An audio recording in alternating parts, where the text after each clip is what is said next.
Hello, Modis here. Hi, Sai. Good How are you, morning. my Good friend? afternoon.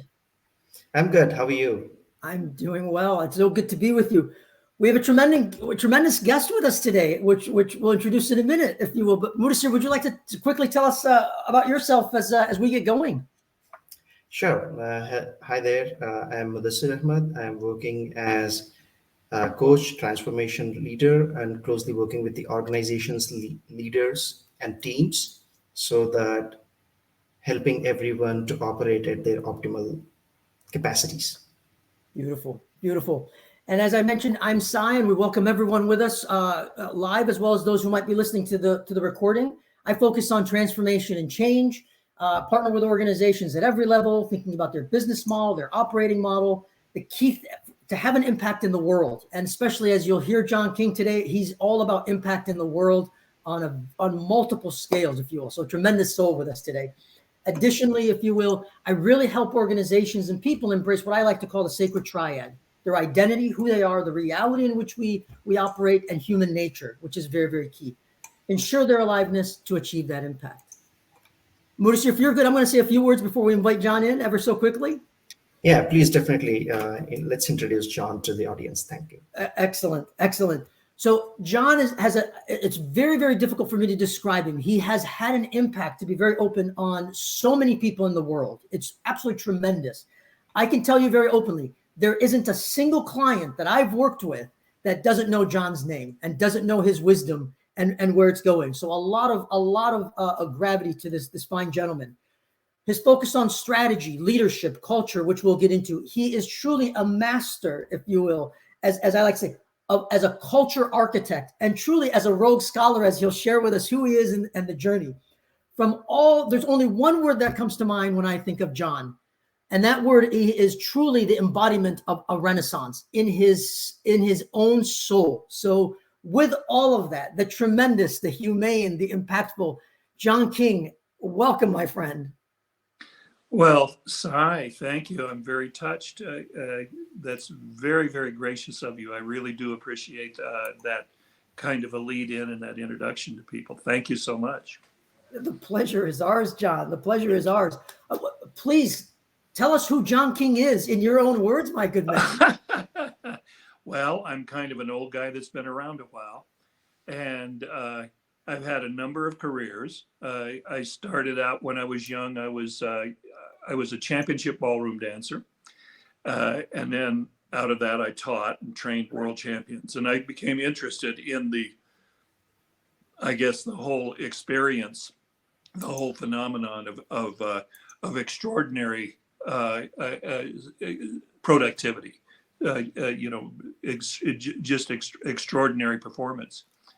And then after that, I was in the military for a minute or two, and I was a drill instructor, and which is who knows, but but I enjoyed it. Came out of that and decided that I wanted to go into show business. I wanted to dance, and so my wife and my newborn daughter and I moved to Hollywood, and I started doing television. My first job was an old variety show called The Carol Burnett Show. Yeah. And so I used to do all of those old. So if you ever saw the Smothers Brothers show or the Dean Martin show or Cher or Sonny and Cher, any of those, I was on them. And if you didn't blink, I'd probably flash by your screen. Also danced on Broadway and also did a lot of people's nightclub acts. So that's how I made my living for a number of years until I went over the hill. And then I started assisting at a company that delivers transformational programs. And I was assisting for a number of years, and somebody saw me and started training me. And I ultimately ended up leading transformational programs and seminars and was even on staff for a while. And then having left that in the year 2001, right at the beginning of the year, uh, I started lecturing at the University of Southern California in the Marshall School of Business and the Price School of Public Policy, and sort of directed my interest around to how do we have people become excellent? How do we create teams of people who are extraordinary in the area of that. And I lectured at USC for about 13 years. Well, maybe it was less than that. It was about 11 years, I guess. And left there, had a business relationship, and wrote a couple of books. One of the books was called The Coaching Revolution. It was published by Wiley Press. And the second one was called Tribal Leadership, which, who knew, became a bestseller, and was a #1 New York Times bestseller for a number of weeks. I think it was about a half a year, and has remained regarded as one of the 5 books on leadership that is critical for people to lead. So wherever I go in the world, I run into people. And then in 2011, 12, I started teaching in leadership academies. I left USC and started teaching in leadership academies, first in Central Asia. It was actually a university, Koç University outside of Istanbul, and taught there, and then moved into teaching in the Middle East and in Southeast Asia, and as well as around here, and also lecturing at the University of Arizona. So I'm essentially a teacher, an educator, and what I do is I see things and I look through a lens called I don't look through the lens of good or bad or right or wrong. I look through the lens, because it's transformational. I look through the lens of what works and what doesn't work. And when I look at what doesn't work, I'm not looking for the reasons that it doesn't work, but I'm looking at what's the cause. So the transformational conversation is, what is the cause for workability? And in this case, my attention has been on workability in relationships, on teams, and in the workplace. So that's a little something. I think it's convoluted enough. It's elegant enough, likewise, and expresses the complexity of the journey that you've been on, my good friend. So all around, thank you so much for that, John. Thank you, John. Yeah, it was great to hear about your introduction from you. Thank you, John. So let's dive in our conversation, and to kick us off, help us briefly understand about tribal leadership. Okay, nothing really complex about it. The background on this is that I was raised as a child. Now, Cy just told me a little while ago that he was, raised in Detroit and Chicago and moved to Houston and so on like that. I was raised on Indian reservations in Arizona, New Mexico, Utah, and Colorado. My father was a geologist and an archaeologist. And so I spent my time with him. Our family lived, and probably the most impactful part of all of that was that my father had been made an honorary member of the Hopi tribe in northern Arizona. And I so kind of took it on. And my brother and I and my little sister and my mom, living as Hopi, loved their way of life and everything. And then when we finally moved to the point where, okay, we need to really get solidly established in school, I was raised in Albuquerque, New Mexico. But the tribal impact kind of remained with me. And then when I was in my late teens, I became really interested in, what is it that creates extraordinary performance? And then beyond that, many years later, when I was consulting to a large corporate firm, a real estate firm, I was working with a couple of really neat guys who were really smart, but they didn't quite get what I was going for. It somehow was, I wasn't communicating well. But in the conversation, I discovered they both had a background in archaeology. So they knew something about that, and they knew something about anthropology. So I described my work in anthropological terms. And out of that, my insight was, this is the whole deal. People arise, as Heidegger said, human beings arise in the house of language. So we use language, and when we use language, we create little tribes.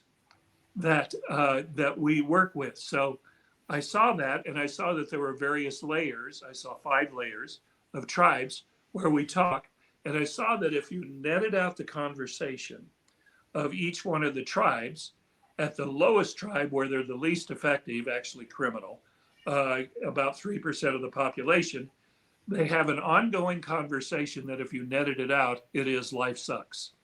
So they have, it's not your 16-year-old kid saying life sucks. It is, they're saying it and they mean it and they're about that and they're separated from everybody else. Then I saw the next level up was you and me on a bad day. So you and me on a bad day, we don't say life sucks, we say my life sucks. We actually say, you know, your life is working and I can see why. And if I had your, and you kind of fill in, but the real answer is connections. If I had your connections, my life wouldn't suck, but I don't, it does. I don't, so it does. So stage 2 is my life sucks. Stage 3 is in intimate relationship with stage 2. And at stage 3, it's about personal domination. And what they say is, I'm great and you're not. So we've got I'm great and you're not in relationship to life sucks. And the thing that was stunning about it is that I saw that that is the ground of being and the kind of culture that virtually every business that I've ever seen is in. Is if you walk down the hall, you talk to people, they are either in the stage 2, my life sucks, or they're in the stage 3, there's more of them, by the way, in the I'm great and you're not. And I thought to myself, you know, none of this allows for extraordinary performance. What's next? And I saw that a smaller percentage of people, roughly 20% of the people in any given company, are actually organized around an insight that it isn't about me, it's about us. And the netted out conversation that they have, which is an important conversation, is we're great. And generally, it's we're great and they're not. So they take their group and they build their group and they do we're great and they're not. If you were ever in high school, you know, in American high schools, you have a football team and we do the name of the game in football is we're great and they're not. So anything that is team oriented has that sort of thing. So that becomes what it is. And I saw, you know what?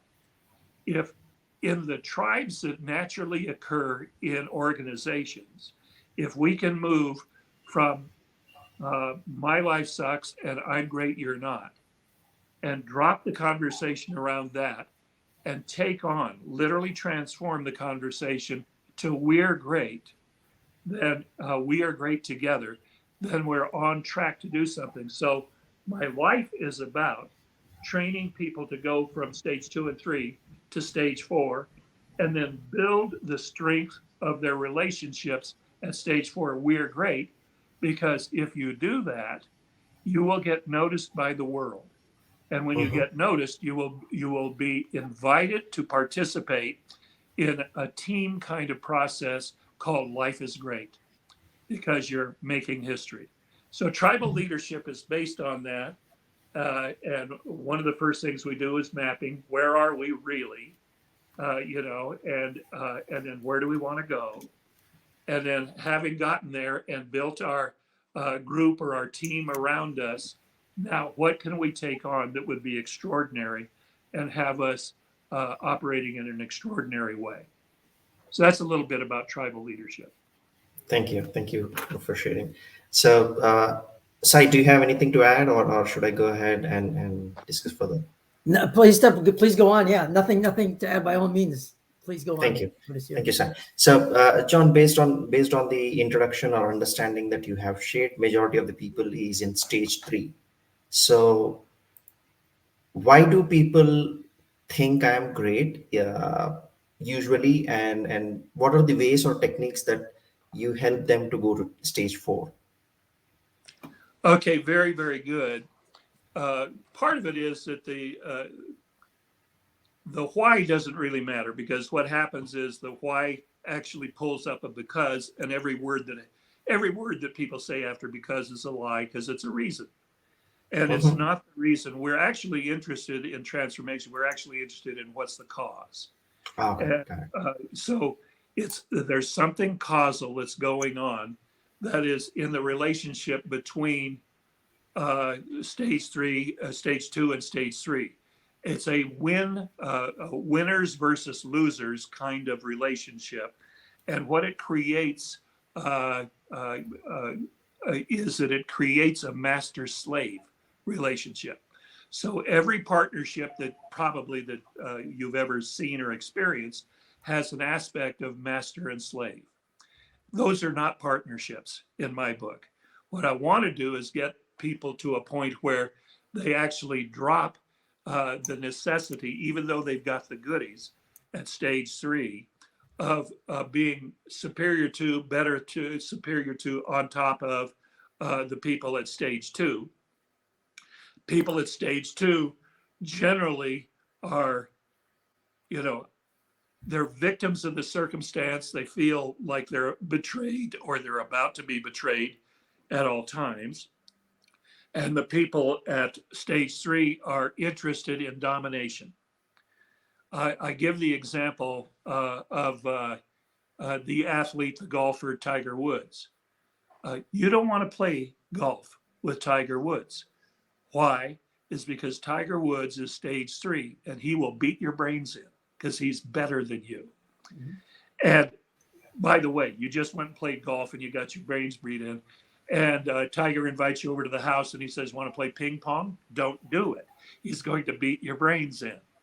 And say, okay, he finished playing your little game of ping pong. You want to play a video game?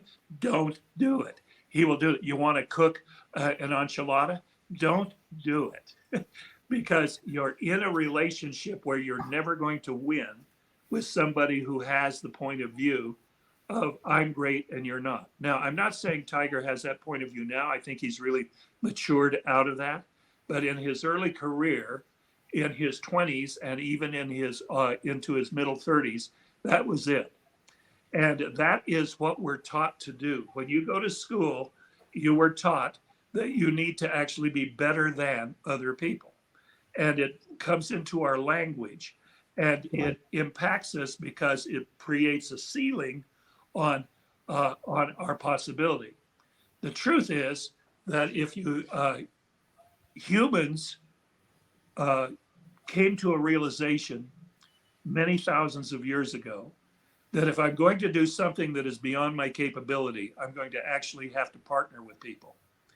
And so they would form tribes.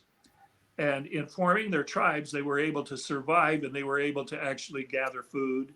They could go and hunt down the mammoths together. They could hunt down and they could protect themselves from the big cats that were going around, and they survived through. We survived because we became a we. But we don't become a we until we give up the I. So if my life is all about my life sucks, I'm still in the I. If my life is all about I'm great and you're not, I'm the smartest guy in the room, then you have actually capped yourself off. But if you can let that go, which is very difficult to do at stage 3, but stage 2 see this every once in a while. People, occasionally you'll run into people who are at stage 2, and rather than curling up in a little fetal cocoon, what they do is they look around and they go, who is in the same kind of category I'm in right now, which is our life sucks, and that is brilliant, that could partner with me, and that we could form something as a group of us together. And that group, that formation is to move to stage 4. So here's the deal I got to give up. And this is the heart of your question. How you got to where you are, how all of us got to where we are today, it is just significant because we are special. Yeah, it takes a certain special something to get where you are. It takes a certain special drive to get to where you are, and then you attain that. But here's the challenge. Once you get to special, then it's all about being more special. It's all about being better than. Right. So the actual enlightened transformational insight is would I be willing to give up being special in the interest of being extraordinary? Right. Because extraordinary has me be in partnership with other people at the level of true partnership. Everybody's got their own position in the partnership. Everybody has their own particular thing. And that at that moment, when their specialty is called for, they're the leader. And then they give it up to actually support the other who is in the position, and it's now their turn to lead.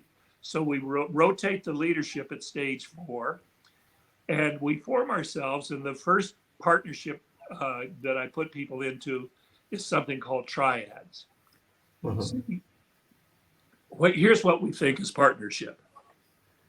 We think it's something like this. We think this is me and this is you. And as long as we behave ourselves, we're going to be okay. But the problem is that in every relationship, something happens and it goes like that. Mhm. When it goes like that, this person speaks up, and what they say is, my life sucks. And what this person says, yeah, I know, because I'm great and you're not. Mhm. And then the relationship goes like this for the rest of the relationship. This is what your marriage is. This is what your business partnership says. This is all of the partnerships that you're in. They're in this. And it goes like that, back and forth, fighting for getting to the point where you can be heard and appreciated until somebody has the intelligence to get a divorce. They throw you out. So this is inherently an unstable form, point to Mhm. point. It's called hub and spoke. Mhm. And most people are in the center, and they form relationships with people around them that are spokes off of them, and they dominate them. So most people will say, well, I'm really most comfortable and most effective one-on-one. Sure, because at one-on-one, you get to dominate. Mhm. But what I found was that it's not stable. So if you look from the standpoint of geometry, the very first form that is a stable form is a triangle. It's stable, and you can turn it on any one of the sides and it will be stable. So I saw that every successful relationship is a function of a triangle. For example, Cy and I have a powerful relationship, and we've had it for years, even though we don't talk with each other very often. But we have it because the third element is how people can be extraordinary. How can we contribute to other people and so that they're extraordinary? So we have something that looks like this. And Cy's on one corner and I'm on one corner. I'm trying to do this in my camera, not doing it All very good. well. All good. And then the third level, which holds us together, is a commitment to contribution. Contribution is what keeps Cy and me honest with each other. And when Cy loses the idea of contribution, I've not noticed that, but if he did, my job would be to recover him to his relationship to contribution. My job would be, and Cy's job would be by the same way. So the rule in a triad, which is the basis of stage 4 partnership, is that vertex, that's you, is accountable for the success of the opposite leg. That's the other two. That's either the concept or the other person. So vertex is accountable all the way around.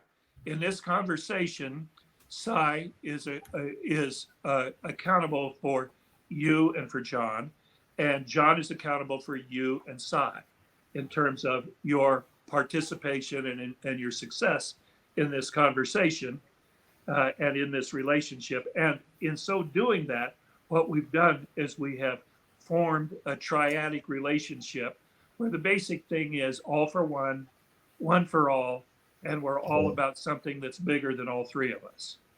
So that's about triad. So how do you go there? You usually have a breakdown at stage 3. You run into a wall and you realize that even though with all the toys and the acclamation and everything else like that, it's not really working out because you're not fulfilled. There's no fulfillment in the meaning. And what you do is you find a couple of other people and you form a triad, and you step into stage 4 and start building your life there. Thank you, John. Thanks for great insights. John, the beauty of tribal leadership, because I definitely want to get into what's next, if you will, is it gives us a lens, exactly. And even in this respectfully short conversation that we're having, you've offered so much perspective through that lens. And we definitely encourage people to dig deeper, because we put it into practice and it works magic. It truly, truly works magic. Yeah, Sai, when you see that, there's actually 3 elements to everything that's stable in my life, at least, maybe more, but at least 3. And when I realize, Vertex is accountable for the success, what it does is it has me stop looking at myself and my own survival. Because, by the way, stage 2 and stage 3 are all about survival and fear. That's why would a person say I'm better than you, except out of survival and fear? To say that we're great together, that means that I have to actually have my attention on the success of the 2 of you, and the 2 of you have your attention on me. Now, that's an amazing leverage. Mhm. If I said to you, Sai, for every $1 that you give me, you're going to get $2 back. How long do you want to play? Endlessly, exactly, John. Yes, Exactly. for the rest there of my you life. go. Yeah. So for every contribution that you make or anybody makes in the triad, they're going to get the contribution back from 2 other people.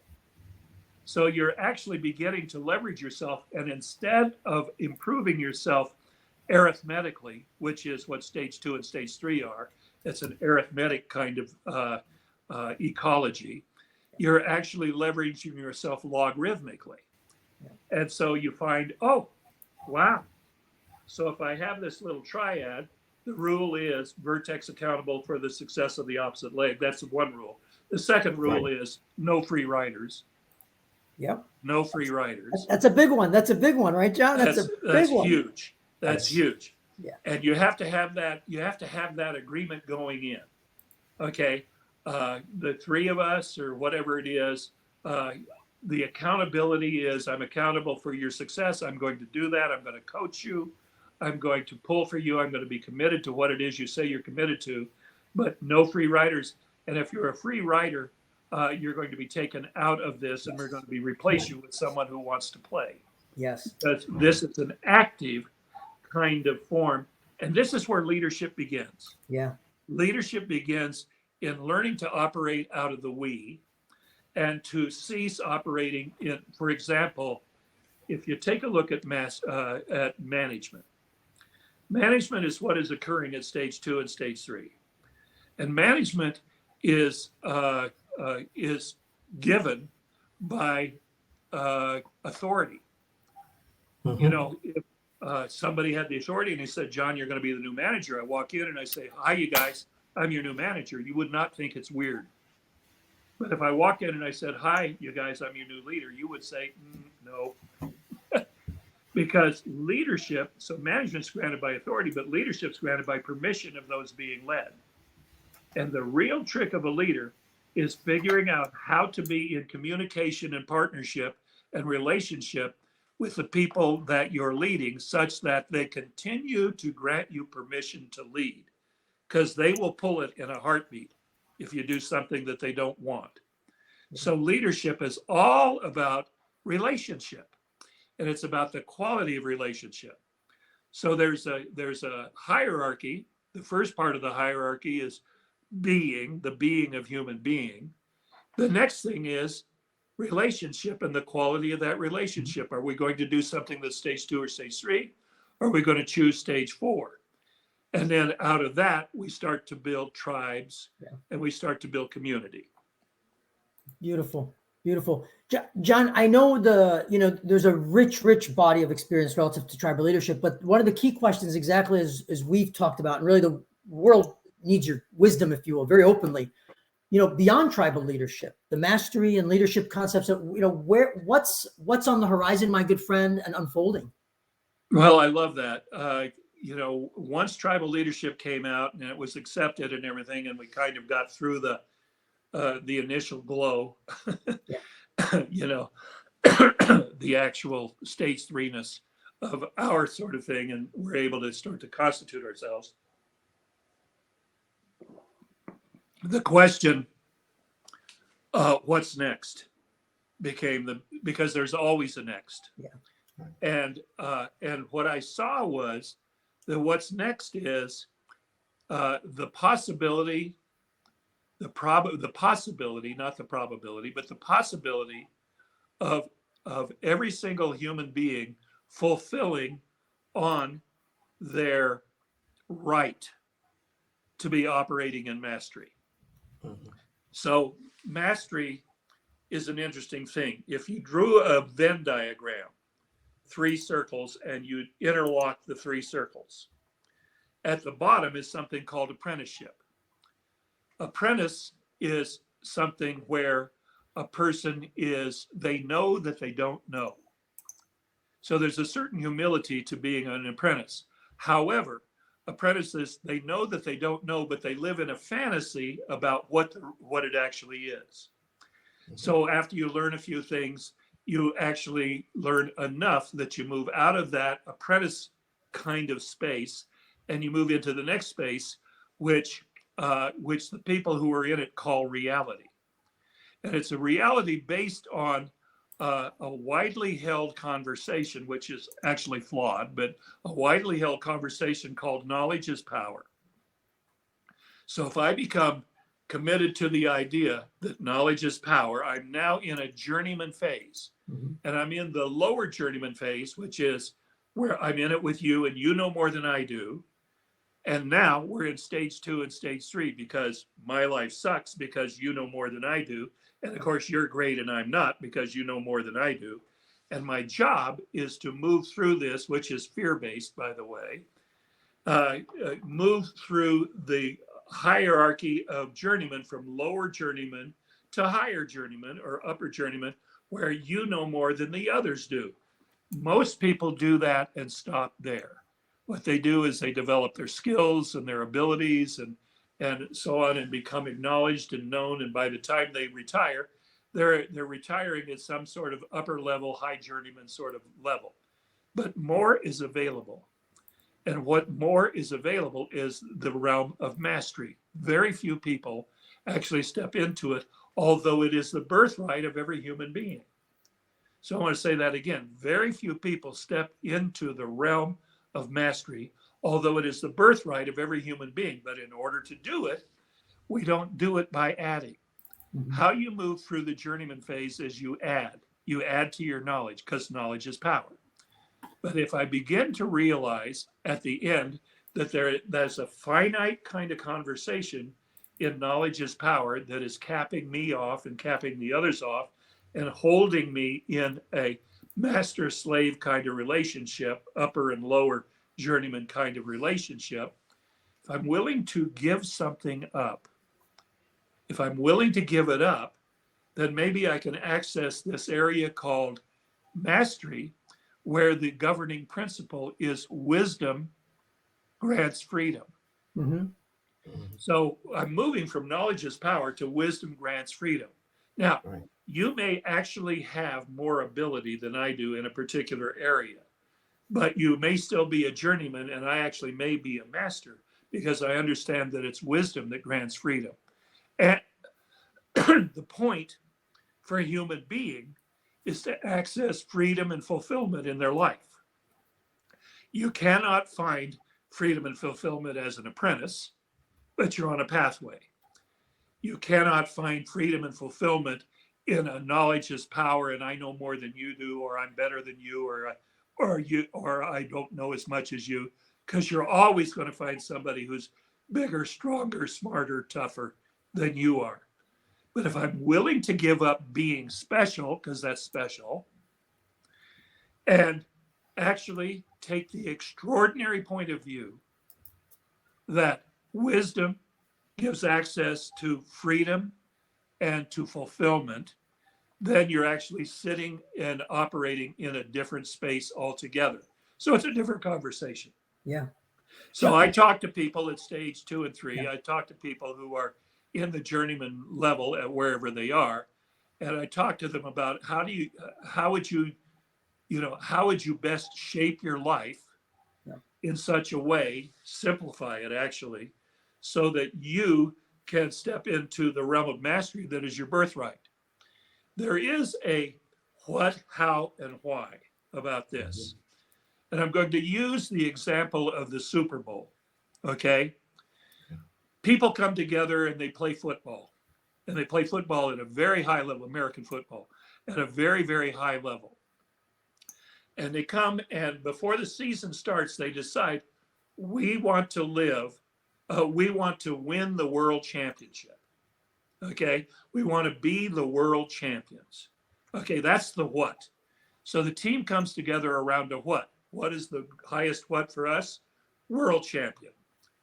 The how is win the Super Bowl.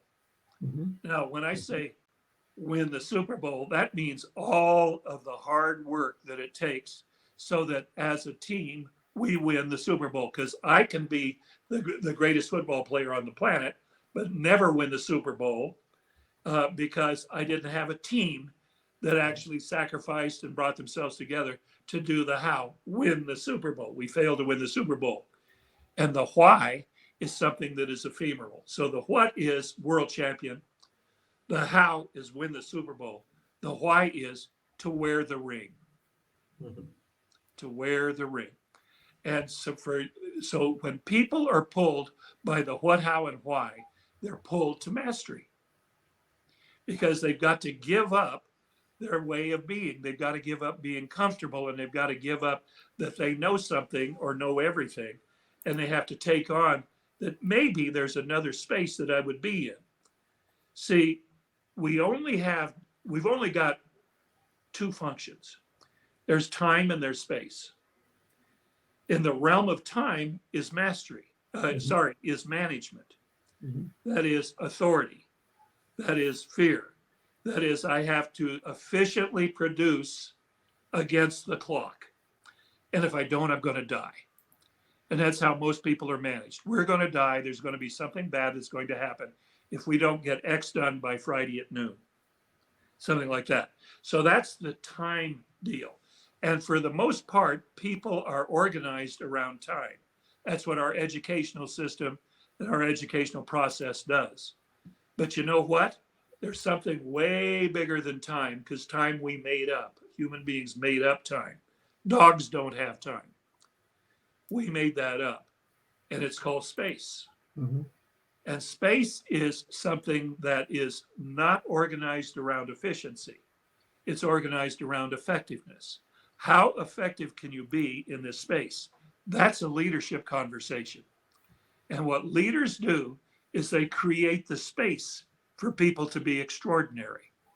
Managers are driving you to be efficient to produce the whatever the outcome is, like that. So we're having a space-based conversation. We're all space cadets here, and rather than time bandits. And what we're doing is our job is to create space for others to be extraordinary, because a true leader is someone who is causing other leaders to cause other leaders to cause other leaders. Yeah. John, I don't want to interrupt you, if you will, but there's something that you've truly, I want to just kind of summarize quickly and then really kind of ask another question, if that's okay. Oh, please. You've eloquently expressed the paradigm of knowledge, power, specialness, and the shift, if you will, to a different paradigm of wisdom, freedom, and extraordinariness, if you will, if I say it that way. Yeah. As you've engaged people, as you work with people in the world, sort of a multifold question: are we ready for this as the human race? And what can we do to become more ready, John? Questions that are lurking, I'm sure, in our listeners' minds. Yeah, I would say that not only are we ready, but it's absolutely vital that we take this on. Okay. So the word vital is actually a Latin word which means life-giving. And so we actually need to be engaged in vital projects. So stage 5 is never a place for you.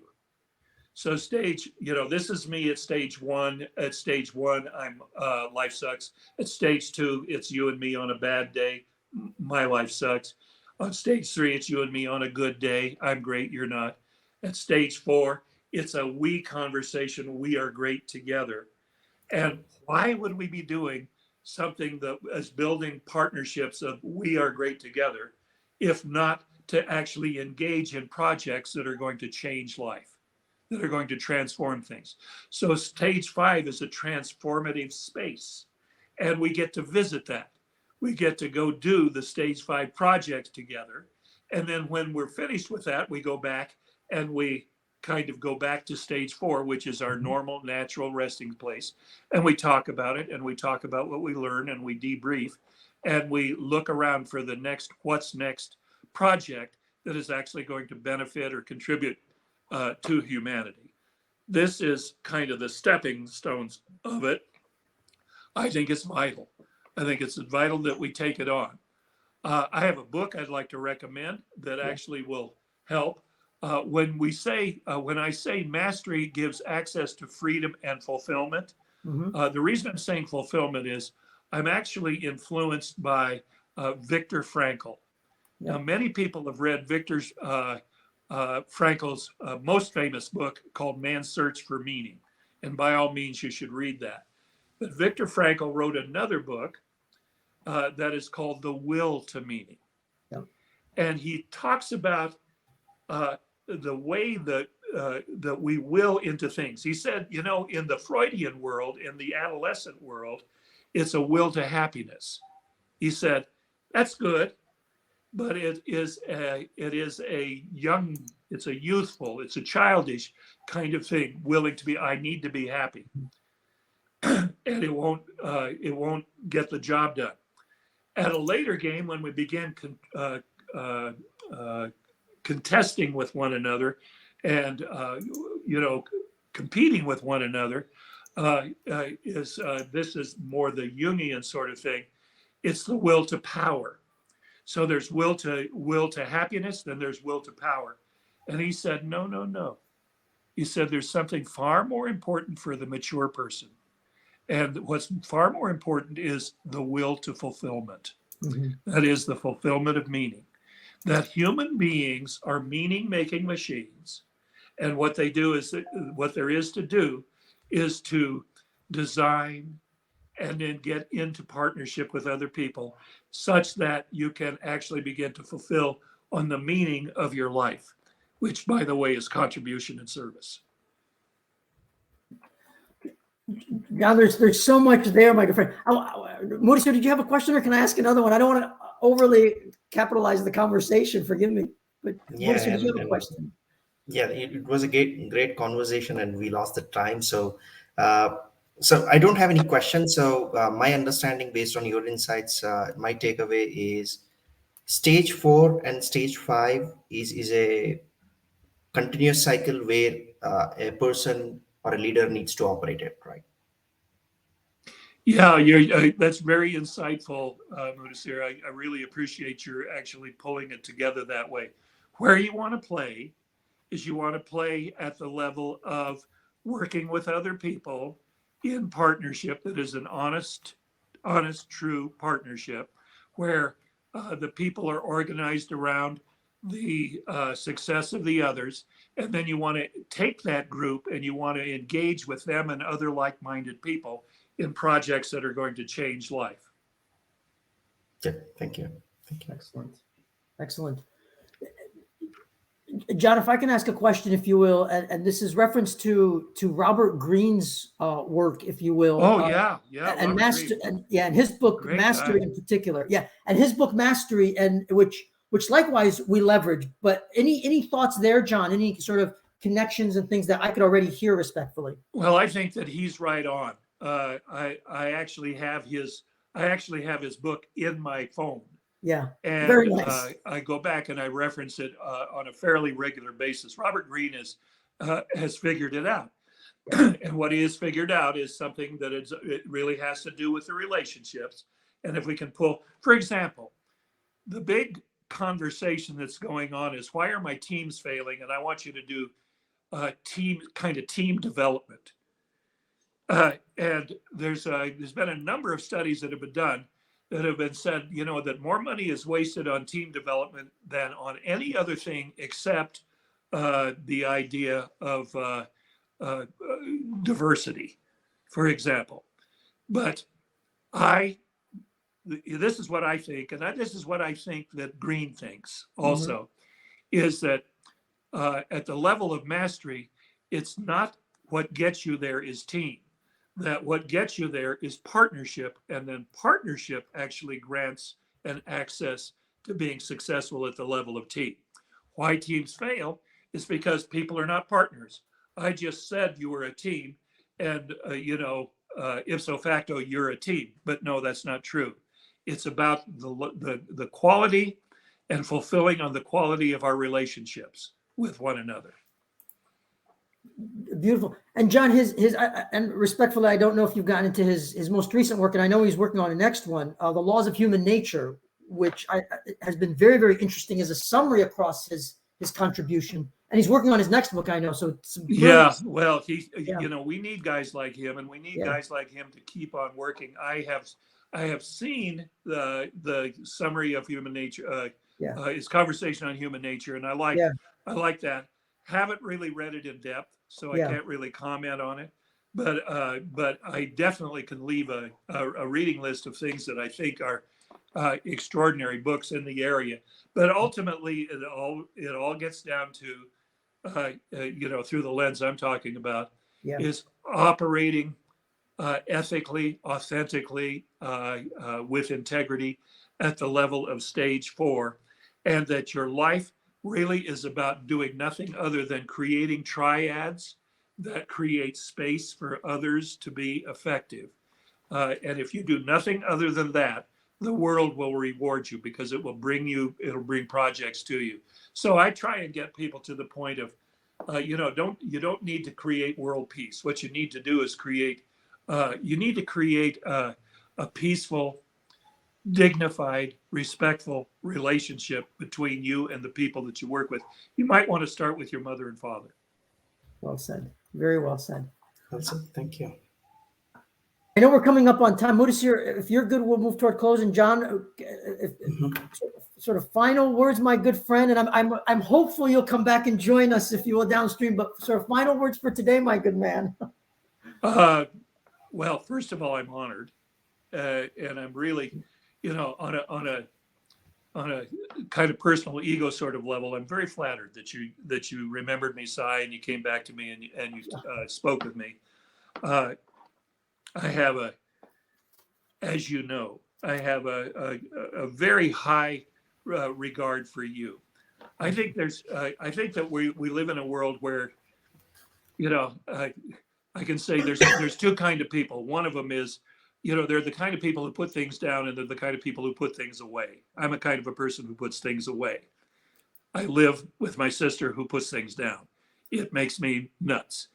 I said, there's also two kinds of people. They're the kind of people that actually understand that it is about the other, and it's about building the other, or it's all about me.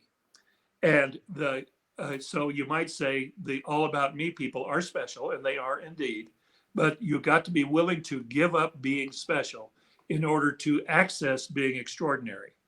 That leaves me from winning to actually being fulfilled. And what I say is your birthright is fulfillment, and fulfillment occurs in the realm of mastery. Beautiful, beautiful, John. Beautiful, John. Thank you so much for that. Muddassir, any final sort of comments from yourself before I say just a few closing thoughts, if you will? No, not specifically. And these are the pearls of wisdom. And then we are honored and to have you and listen to you. Thank you, John. Well, Muddassir, it's absolutely my pleasure and my honor, and invite me back. I would love to come back and be with you guys. Beautiful, beautiful. Thank you, John. Thank you. And John, with all due respect, I did not remember you, my good friend. I never forgot you, and the world will never forget you. So, my good man, you have penetrated our souls, to be very honest about it. And you have left an impact and continue to leave impacts in ways that I don't think enough people share with you. Like I said, not a single client doesn't know John King's name that I've worked with. I tell you, because of I'm very touched, I'm very touched. And Sai, you're in my heart, and you are always in my heart. So I just really do appreciate that. Thank you so much, John. We truly love you, my good man. I know your statement as always. We truly love you more than you will ever realize. Oh yeah. But this is my sign off. I love you, and you don't have a vote about it. Beautiful. Thank you so much, John, for everything. Great. Okay, Thank you you. guys take care. Thank you so much. Thank you. Thank you. Take care, John. Thank you, Mudasir. Thank you. Bye-bye. Bye-bye.